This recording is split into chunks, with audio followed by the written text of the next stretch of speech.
walk the runway as a celebrity ambassador for Avon Fashions. Thank you for entrusting me with this role, Ms. Jane. Thank you, everyone. Sa lahat po ng bumubuo ng Avon, thank you so much. Thank you also, Jeremy. You know, it is really a trustable place because you truly embody the qualities of being an Avon ambassador. Not only you're beautiful, you're confident, but syempre, you're really empowered.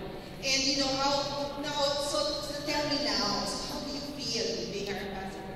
Syempre, it's really proud. Wala nang mas ma-proud pa sa akin. It's a dream come true.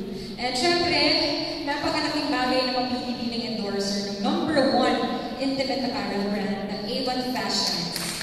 I feel thrilled and at the same time inspired because I represent a brand most loved by so many Filipinas. I feel very proud to be a part of Avon family and sobrang naging warm ang pag-welcome nila sa akin. Talaga po, lahat sila napakabait, very warm. At maraming salamat po sa pag-welcome nyo sa akin, and it's an honor to represent a company that is not just about beauty and fashion, but a company that is truly beauty for a purpose.